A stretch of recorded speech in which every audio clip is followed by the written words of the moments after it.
The human sat on the stone steps, the broken toy resting carefully in his hands. The child leaned forward, her wide eyes filled with hope, while her mother remained tense, watching every move with sharp suspicion. For the alien mother, it was not only about the toy, it was about letting a stranger into the most fragile corner of her life. For the human, it was not only about gears and metal, it was about something he had lost long ago, a chance to heal through helping. He pulled out his tools one by one, small instruments of steel and wire, worn with use but kept clean. The mother tilted her head slightly, curiosity breaking through her caution. His hands moved with practiced care, each gesture steady, as though he had done this many times before. The child whispered, "Will it work?" Her small voice trembling between fear and hope. The human gave her a soft smile. "It will take patience, little one, but yes, I will make it strong again." The mother's eyes narrowed at his words. She could not understand why a human would care for their pain. Her people had always seen humans as wanderers, dangerous in their hunger for survival. And yet, this one sat before her child, fixing a broken toy as if it was the most important task in the universe. The human worked slowly, setting tiny gears back into place. He tightened screws with gentle precision, humming under his breath. The child's sobs had stopped now, her breathing even, her eyes locked on every movement of his fingers. The mother folded her arms, pretending not to care, but her gaze never left the toy. Every second stretched long, her chest tightening with each click of his tools.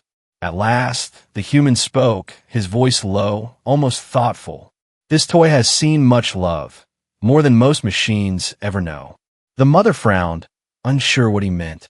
The human looked up briefly, his eyes distant. "I once had a child, too.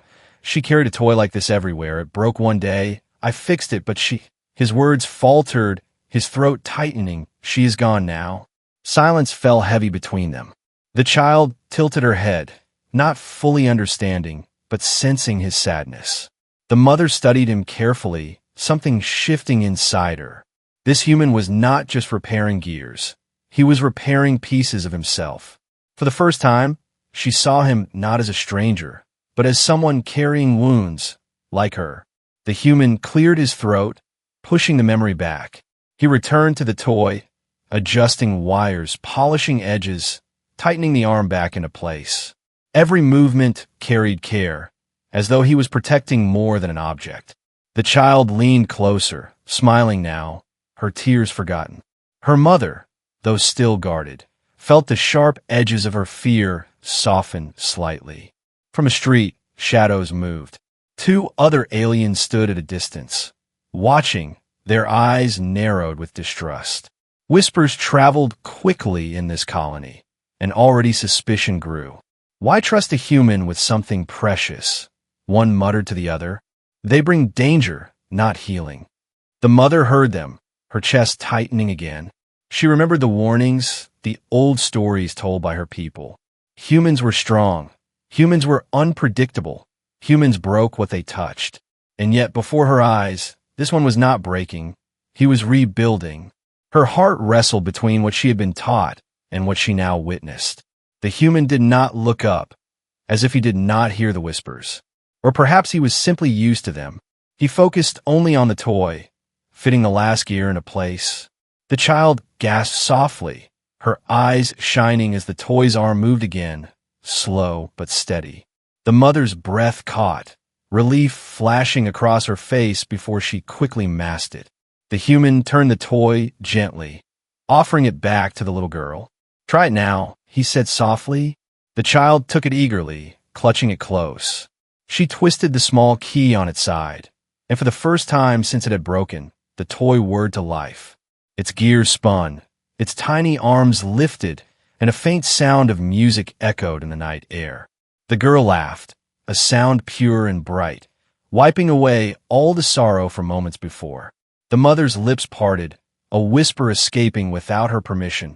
"It works." The human smiled, but his eyes still carried that quiet sadness.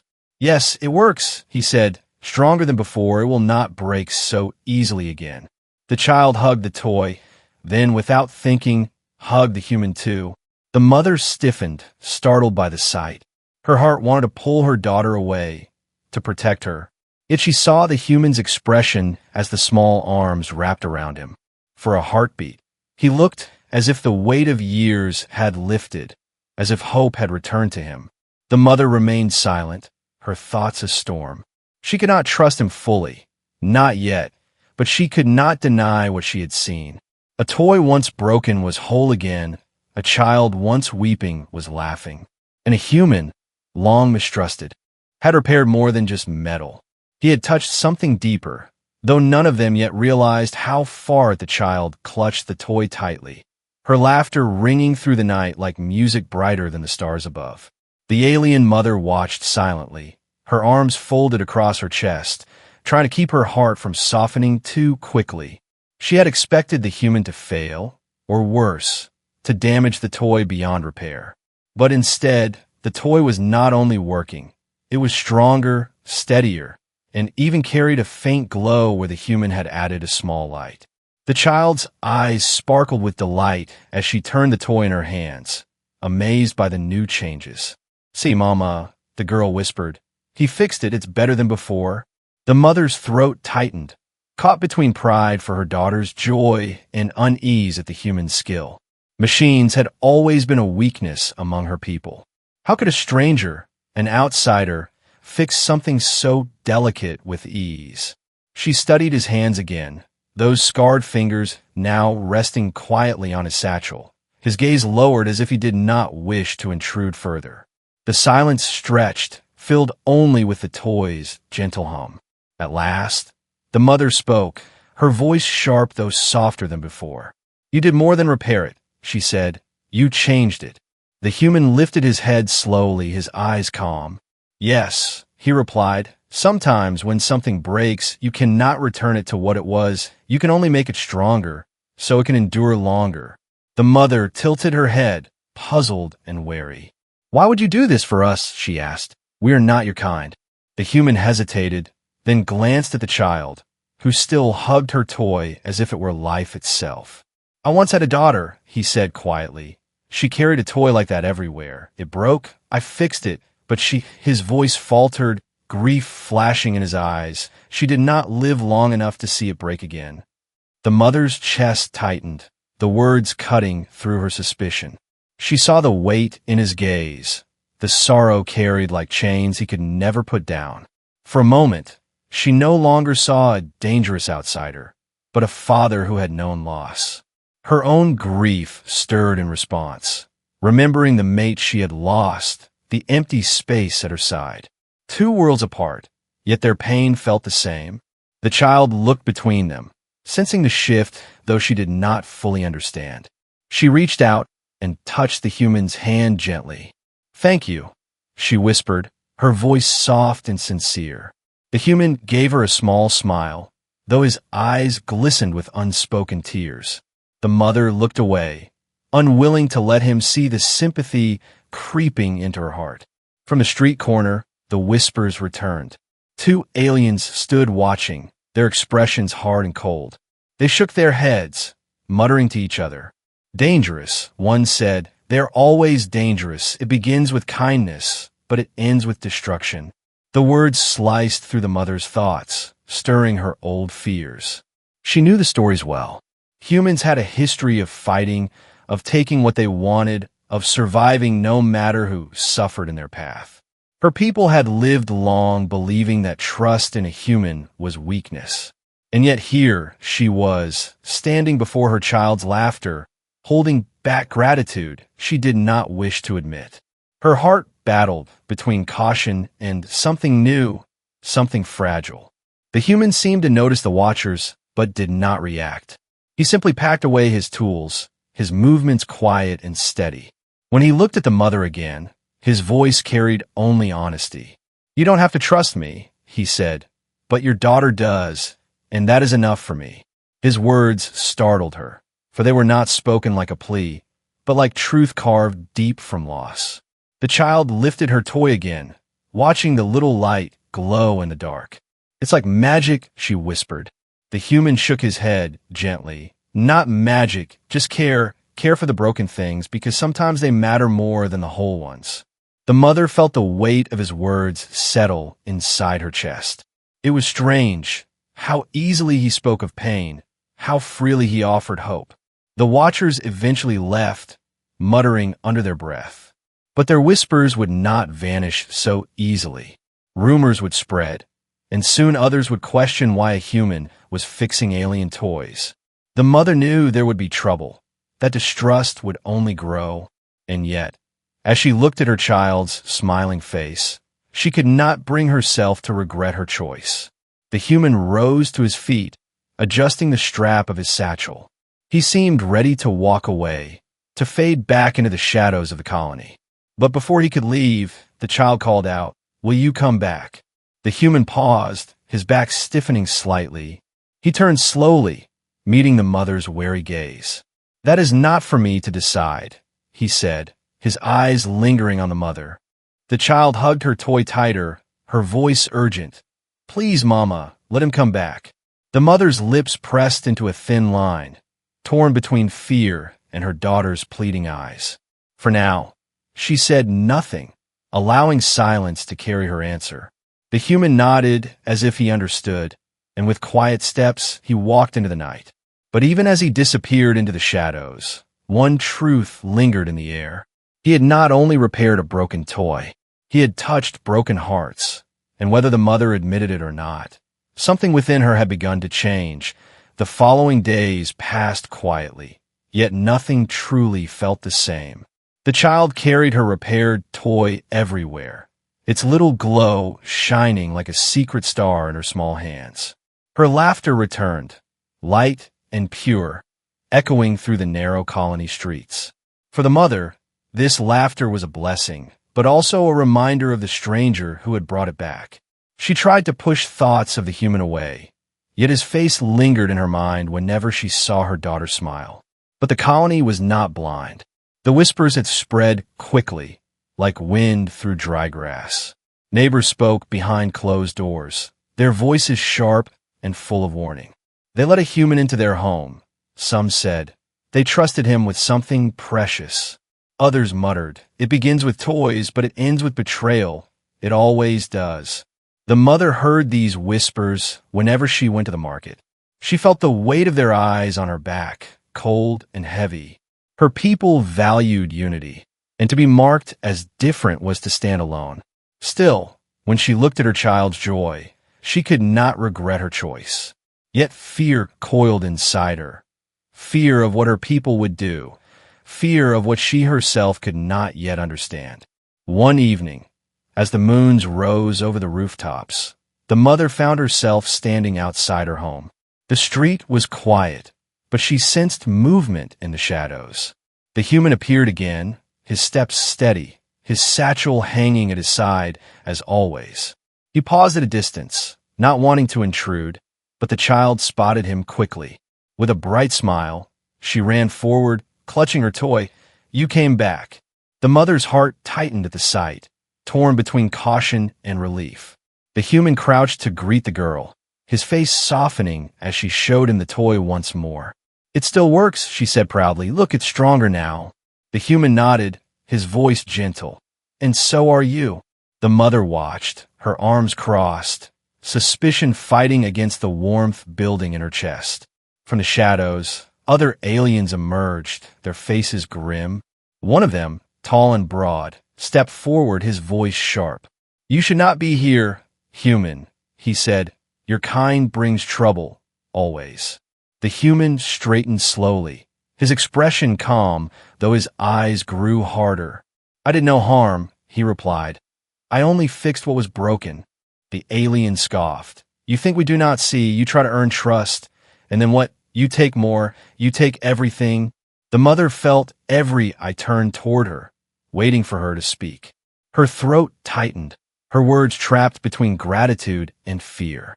The child clung to her toy, her gaze moving between the human and her people. She stepped forward suddenly, her small voice rising. "He is kind, he helped me, he is not bad." The crowd stirred at her words, murmurs of disapproval growing louder. The mother placed a hand on her daughter's shoulder, pulling her back gently. Her heart pounded, torn in every direction. She wanted to protect her child. She wanted to defend her, but she also knew the power of the crowd.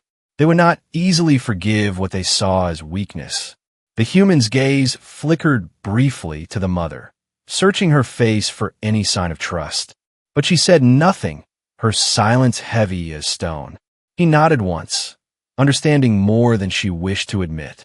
Turning back to the others, his voice remained calm. I did not come here to take, only to help.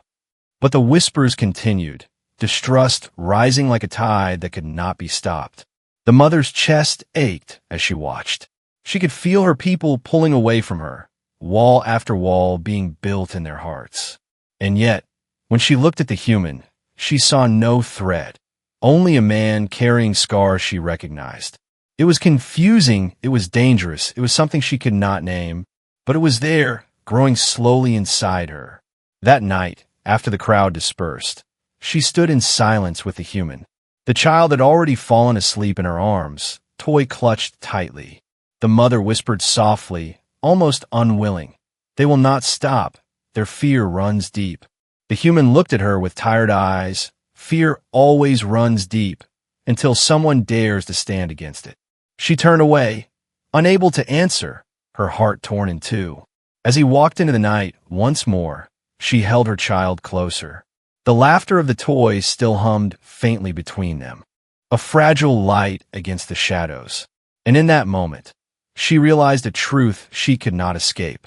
The human had repaired more than her daughter's toy. He had cracked open the walls around her heart. And whether she wanted it or not, the colony's whispers would soon test them all. The colony had grown restless. The whispers about the human had turned sharper, spreading through markets, homes, and gatherings. Some said he was dangerous. Others said he was simply waiting for the right moment to betray them. The mother tried to ignore the voices, but she felt the distance growing each day. Even old friends avoided her eyes, their silence louder than words. Yet life continued, until one night the ground itself trembled.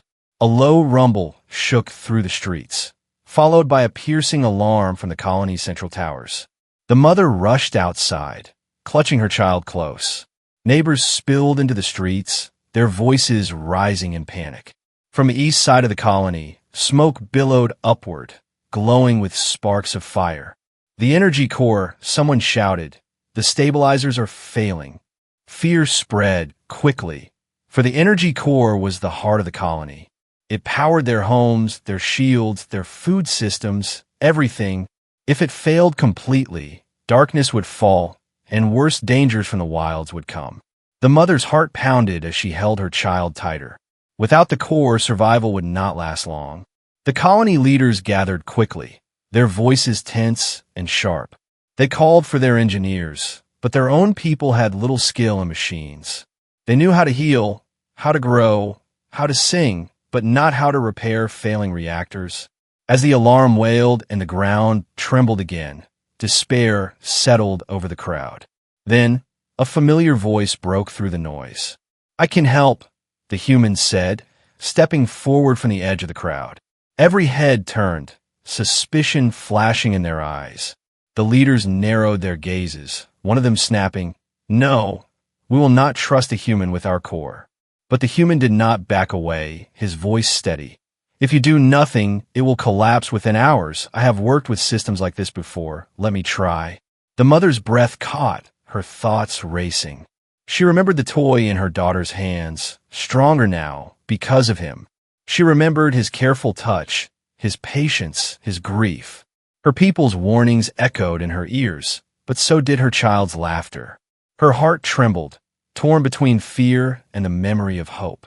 The crowd grew restless, voices clashing. "He will destroy us," some shouted. "Better to let the core die than hand it to him."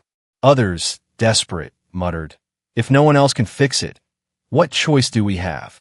The leaders argued among themselves, time slipping away like water through fingers.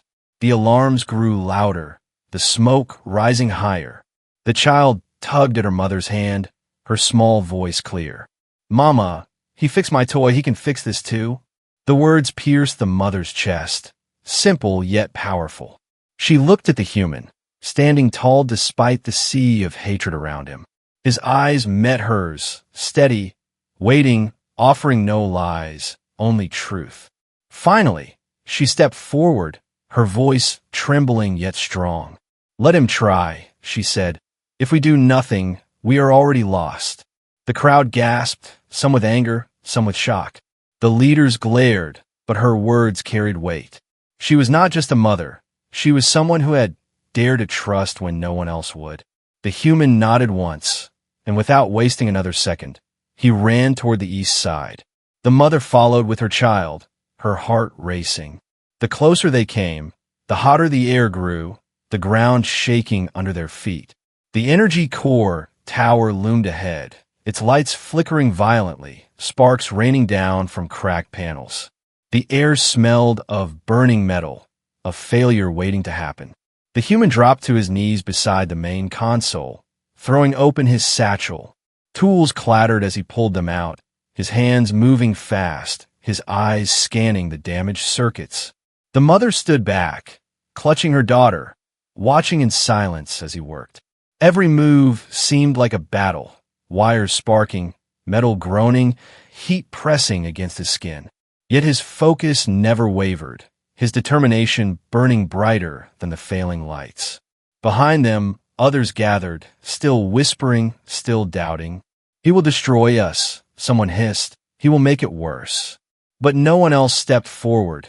No one else dared to touch the failing heart of the colony. Only the human fought against the collapse, sweat dripping down his brow, scars on his hands catching the firelight.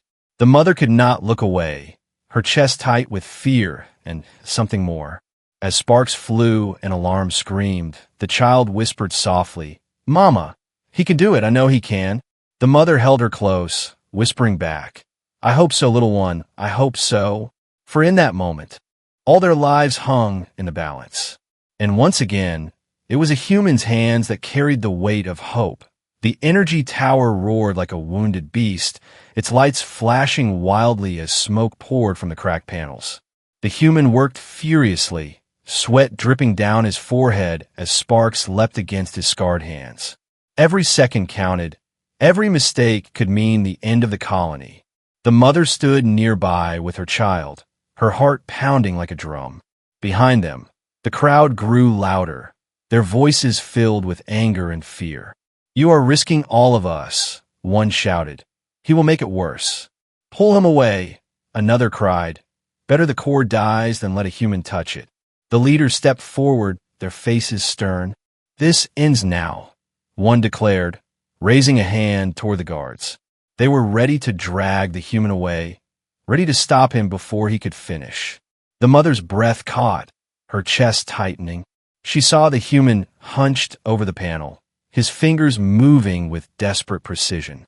She saw the scars on his arms, the fire in his eyes, the grief carved into his face. This was not a man seeking power or destruction. This was a man fighting for survival. Not just his own, but theirs. "Wait!" the mother cried suddenly, stepping in front of the guards. The crowd gasped, their voices rising in shock and outrage. She stood tall, her arms spread wide, her child clutching her leg. "If you stop him now, the core will collapse, and we will all be lost," she shouted. Her voice trembled, but it carried through the noise, striking against the walls of fear.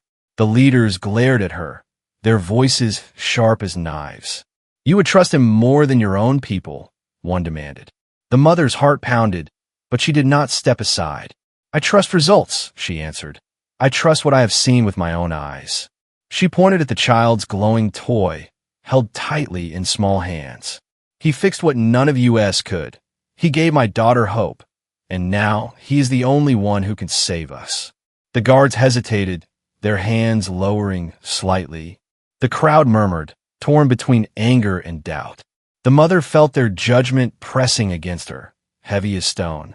But she stood firm, refusing to move. Her daughter's small voice rose then, soft but strong. "Please let him finish. He is good. He helped me." The innocence in her tone pierced the air, silencing many of the whispers. The human did not look up, his focus never breaking. But he had heard, and her words fueled his determination. His hands moved faster, connecting wires, stabilizing circuits, fighting against the chaos inside the core. Sparks burned against his skin, but he pressed on, unflinching. The leaders exchanged uneasy glances. They could not deny the truth. Their own engineers stood helpless, afraid to touch the failing machine. Only the human dared to fight it. Only he had the knowledge. But their pride warred with their fear. To let him succeed meant admitting they had been wrong. The mother stepped closer, her voice steady now. "You fear him because he is different, but difference does not mean danger," she said.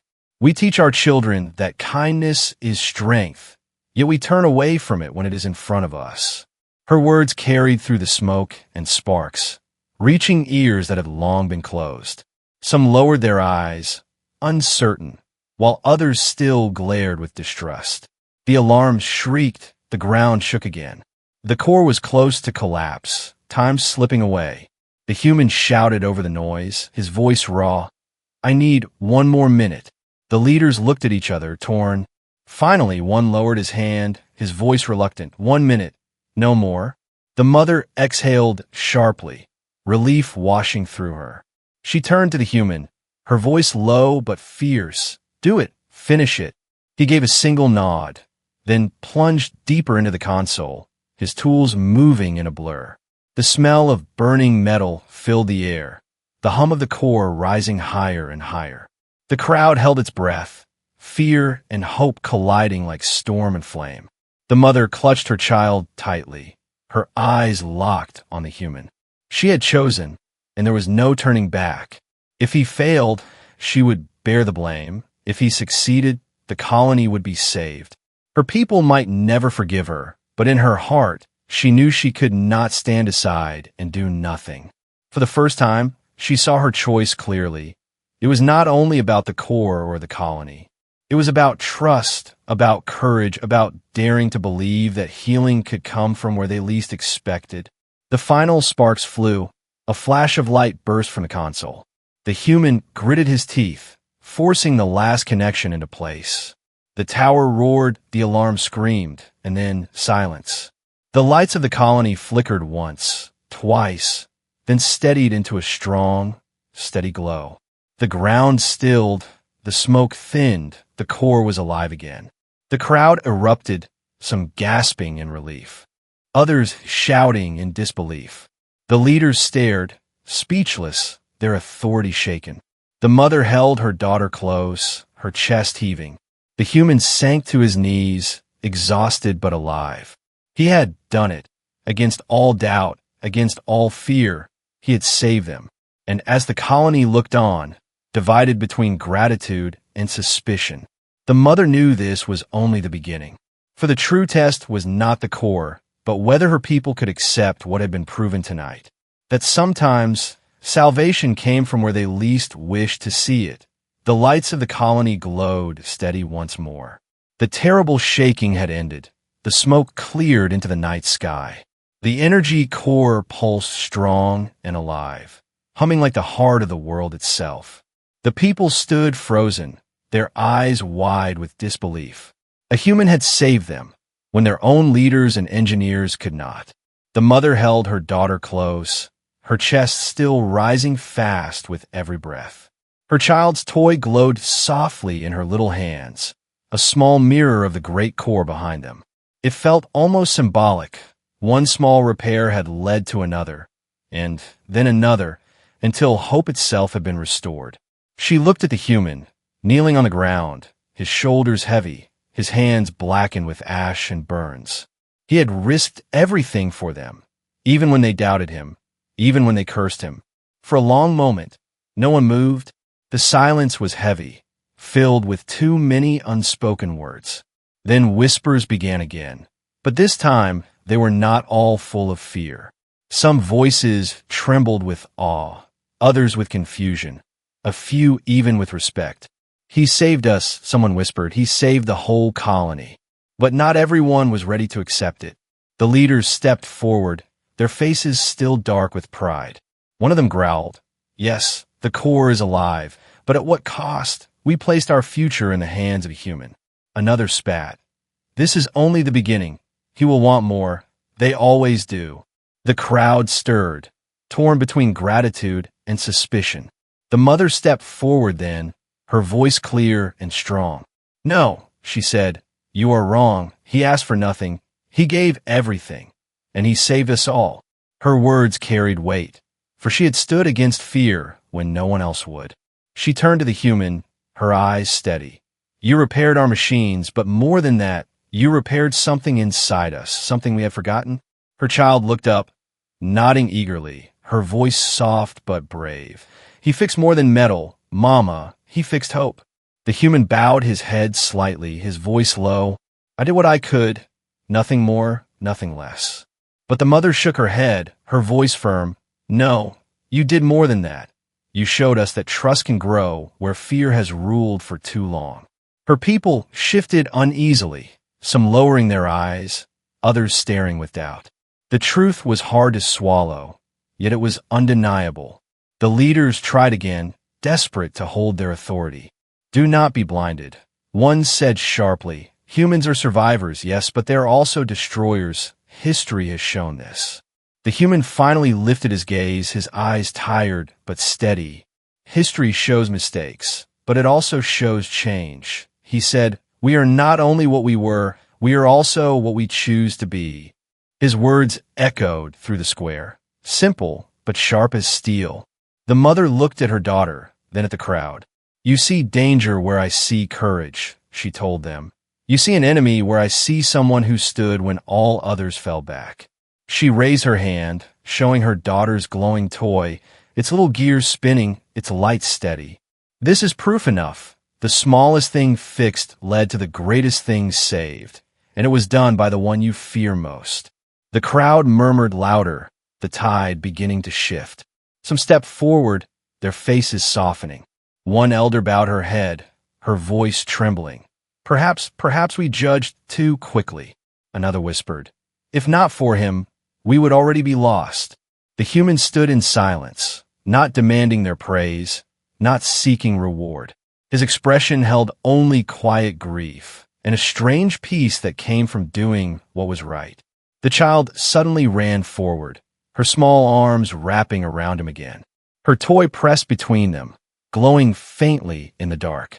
"You're part of us now," she whispered, "because you fixed what we couldn't." The mother's heart swelled as she watched, her doubts falling away like dust in the wind, for she saw the truth in her daughter's words. He was not just a human among aliens. He was a healer of what was broken, even when that brokenness was hidden deep inside. The leaders had no more words, their authority shaken. The crowd no longer shouted, their anger quieted by the glow of lights and the innocence of a child's voice. Something had changed that night, not in machines but in hearts. Fear had not vanished, but hope had returned. And hope, once born, could not be easily destroyed. The mother looked at the human one last time, her voice soft. "You fixed more than our core. You fixed the walls we built around ourselves." He gave a faint smile, his eyes shining with unshed tears. "Then maybe," he said, "my daughter's memory still lives on through this." And in that quiet moment, under the twin moons, among the ruins of fear, something new began. Not just trust, not just gratitude, but the fragile start of friendship between worlds. Born from a broken toy, healed by scarred hands, carried forward by the laughter of a child.